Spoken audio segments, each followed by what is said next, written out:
औरतें गड़बड़ क्यों कर रही है, आदमी क्यों फिसल रहे हैं, मैं इस पे बताना चाहता हूँ साइकोलॉजी कैसे काम करती है। आदमी को बचपन से कंडीशनिंग क्या की जाती है, तैयार किस लिए कहता है सोसाइटी में, भैया तुझे पढ़ना है, तुझे पढ़ के क्या कुछ कहना, कैसे भी पैसे कमाने चाहिए, नौकरी कर, चाहिए व्यापार कर, कुछ भी काम धंधा कर, तुझे पैसे कमाने। अगर पैसा नहीं कमाएगा, वो 18-20 साल का होता तो रिश्ते वाले भी आएंगे तो पहले देखते हैं इसका पैसा कितना है, प्रॉपर्टी कितनी है, कमा कितना है, गाड़ी घोड़ा, ये सर्वगुण संपन्न देखते हैं लोग, सारी नुकते एक एक चीज की इंक्वायरी होती है, लड़की वाला रिश्ते वाला का कैलकुलेशन करता है, इसके हिस्से में क्या आएगा, प्रॉपर्टी भी कैलकुलेट कर लेते हैं, ये भी अच्छा इसमें इतना मिलेगा, इतनी संपत्ति है, सब कैलकुलेशन हो जाता है। अब बंदे अगर नहीं कमा रहा किसी भी वजह से, तो वैसे उसकी वैल्यू नहीं, उसे कोई रिश्ता भी नहीं करता। वैसे कितनी बड़ी बात कर लें तो हम तो दहेज नहीं देना चाहते, दहेज ना लेंगे ना देंगे, लेकिन वो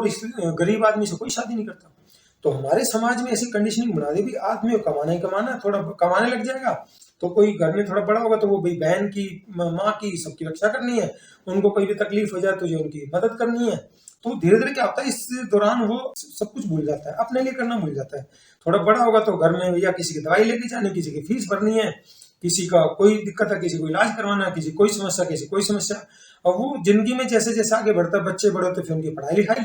फिर अलग खर्चे, फिर उनकी शादी ब्याह कौन कैसी आए शादी में, उसके बाद पता नहीं क्या हालत होते हैं। तो वो ऐसी समस्याएं जो बोल नहीं सकता।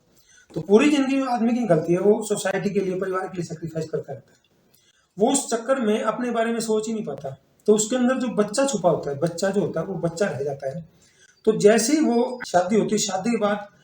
आदमी में स्वार्थ लगभग नहीं रहता, क्योंकि उसको सुबह गया, शाम को आया, शाम को थकवाएगा, उसको 10 तरह की टेंशन, कभी बॉस की सुननी है, कभी महंगाई बढ़ रही है, कभी सैलरी कट गई, कभी कुछ कभी कुछ कभी कुछ, उसको तो 10 तरह की टेंशन है। अब वो घर पे आता, औरतों को तो भैया कोई काम नहीं, आजकल फोन है, सारा दिन ड्राम में करो। आदमी तो कमाने वाला ना हो तो उसको दिक्कत है, औरत कमाने वाली 2-4-5% होती है। और तो वो आदमी कमाए तो भैया उसकी कमाई सारी परिवार के लिए, रिश्तेदारों के लिए, मायके तक उसके भाई के लिए, उसके बाप के लिए, सब कुछ करे तो भैया आदमी करे। अब इधर से अगर औरत थोड़ा सा कमाने लग जाए तो भाई साहब वो कमाई सिर्फ उसकी, वो नहीं देगी परिवार के लिए, ये तो कमाई मेरी है ना, मैं इंडिपेंडेंट हूँ। तो इस खेल में क्या कर दिया कि कहीं बैठे हैं आदमी औरत, कहीं खा पी रहे हैं, कुछ पैसे आदमी देगा,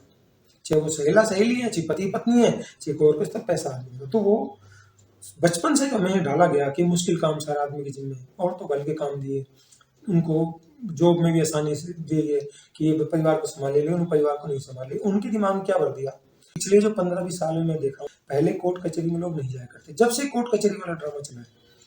प्रोटेक्शन ऑफिसर, पुलिस और ये गए, कॉलेजों में जाके सिखा रहे रेप क्या होता है, नहीं पता उनको बता रही रेप क्या होता है, तुम ऐसे फंसा सकती हो, किसी को भी जेल चलवा सकती हो। तो लोगों को क्या है, हिंदुस्तान में लालच की चीजें बहुत जल्दी सामने आती है, क्योंकि हाँ